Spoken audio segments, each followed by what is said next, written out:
सीतापुर गांव में रहती थी एक चुड़ैल, लेकिन इस बात से गांव के लोग अनजान थे। जब तक पूरे गांव की एक एक औरत के गहने मेरे पास नहीं आ जाते, मैं इस गांव को छोड़कर नहीं जाऊंगी, चाहे इसके लिए मुझे लोगों को गायब ही क्यों ना करना पड़े।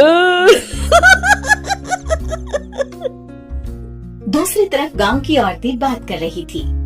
अरे सुन रही हो, ये देखो मैंने कल ही नया हार बनवाया है सोने का, कैसा लग रहा है? बहुत ही अच्छा। अच्छा है ना, पहले तुम पहनो, फिर शादी में अपनी होने वाली बहू को दे देना।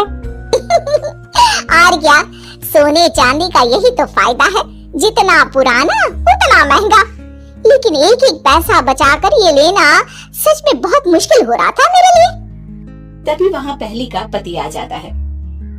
गांव में एक औरत के घर के सोने के सारे गहने चोरी हो गए। लोग बातें बना रहे कि गांव में कोई चोर घुस आया है जो घर की कोई चीज को हाथ नहीं लगाता, पर सिर्फ सोने के गहनों को ही चुराता है। अब तुम ना अपने ये गहने संभाल कर रखना। हे भगवान, ये क्या बोल रहे हैं?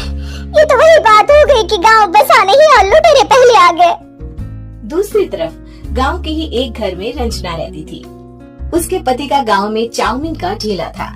एक दिन उसके घर में एक औरत आती है। अरे रंजना, तू गांव में नहीं है तो सोचा तुम्हें बता दूं। गांव में बात चल रही है कि गांव में एक चोर घुस आया है जो घरों के सोने के गहने चुरा लेता है। अरे मैं तो सिर्फ ये कान की छोटी सी बाली ही सोने की पहनती हूँ, बाकी गहने तो मैंने गांव के बैंक में लाकर रखे हैं।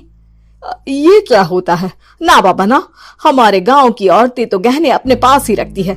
जब कहीं जाना हो तो बस अलमारी से गहने निकालो और पहन लो।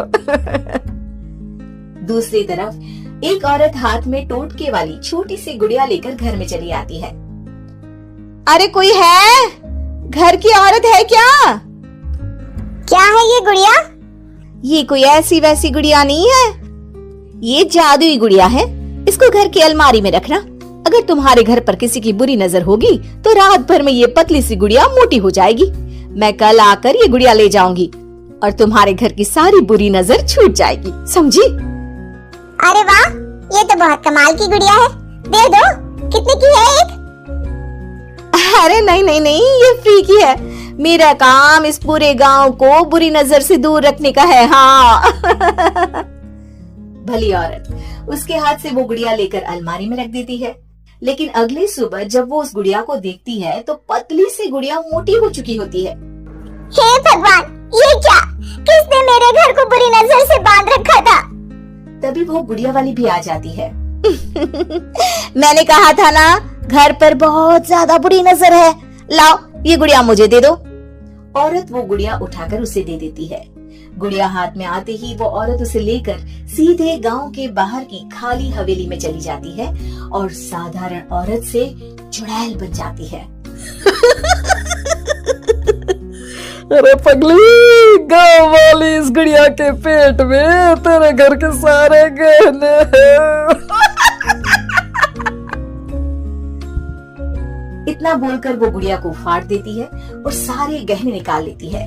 वहीं दूसरी तरफ, हे भगवान, मेरे घर के सारे गहने चोरी हो गए। उस औरत के घर के आसपास लोगों का जमावड़ा हो जाता है और लोग बातें करने लगते हैं। लो जी, ये भी घर गया। पता नहीं कौन चोर है जो इतनी होशियारी से गहने चुरा लेता है। कुछ समझ में नहीं आ रहा कि कौन है। लोग तो घर से कहीं जाते भी नहीं है, न ताला लगे न घर खाली हो, फिर भी रातों रात गहने चोरी हो जाते हैं। अरे हम तो कहते हैं लोगों को बारी बारी चौकीदारी करनी चाहिए। चोर को तो पूरे गांव वाले मिलकर पकड़ ही लेंगे। लोग बारी बारी घरों की चौकीदारी भी करते हैं, लेकिन चोरी होने का सिलसिला रुकता ही नहीं। फिर एक दिन रंजना के पड़ोस से भी रोने की आवाज आती है। अरे आज ही घर की बुरी नजर उतरी और आज ही सारे गहने भी चोरी हो गए। कैसी बुरी नजर? क्या हुआ था? तभी वहाँ उस औरत का पति भी आ जाता है जिसके घर में गहनों की चोरी हुई थी।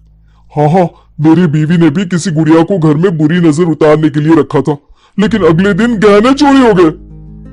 अब रंजना को कुछ कुछ बात समझ में आ जाती है। वो गांव वालों से कहती है, देखिए अब आप लोग चिंता न करें, जल्द ही चोर पकड़ा जाएगा। उस नजर उतारने वाली गुड़िया को आज मेरे घर कोई भेज देना। फिर क्या था, चुड़ैल को लोग रंजना के घर भेजते हैं। पहली बार देखा है कोई खुद लुटने को तैयार बैठा है। तो तू है जिसे घर की बुरी नजर उतारनी है? ये ले गुड़िया, ये सुबह तक मोटी हो गई तो समझो तुमको और तुम्हारे घर वालों को नजर लगी है। हाँ, मैंने काफी सुना है। तुम ये गुड़िया मेरे घर छोड़ देना। अरे क्यों नहीं, कल सुबह आऊंगी जब गुड़िया तुम्हारे घर की सारी बुरी नजर लेकर मोटी हो जाएगी, ठीक है? अब क्या था, रात को रंजना ने पूरी नजर गुड़िया पर रखी। वो अपने पति और गांव के कुछ लोगों को घर की खिड़की से घर के अंदर नजर रखने को कह देती है, और फिर जो नजारा सब देखते हैं वो हैरान करने वाला होता है। गुड़िया धीरे से अलमारी खोलकर बाहर आती है।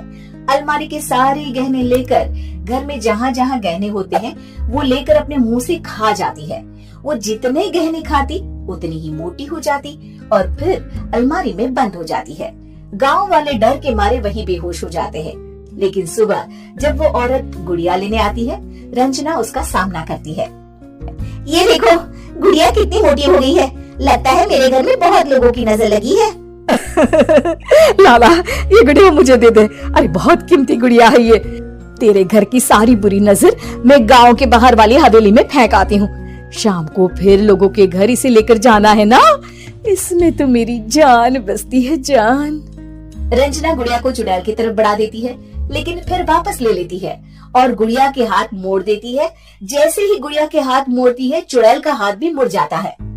अच्छा, तो ये वो गुड़िया है जिसमें तुम्हारी जान बसती है। अब सुन चुड़ैल, तेरी सारी हकीकत सबके सामने आ गई है। या तो गांव वालों के गहने लौटा दे, नहीं तो मैं इस गुड़िया की गर्दन मोड़ दूंगी।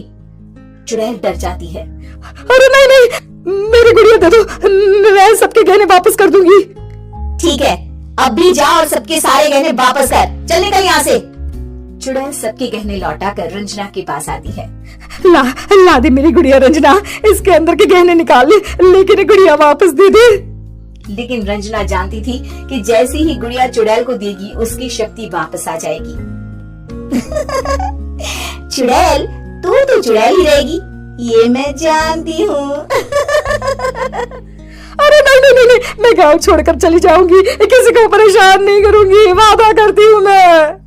लेकिन रंजना उसकी एक बात नहीं सुनती और गुड़िया का सर उसके शरीर से अलग कर देती है। चुड़ैल सर अलग होते ही गायब हो जाती है। गांव वाले रंजना के साहस और बुद्धि की खूब प्रशंसा करते हैं।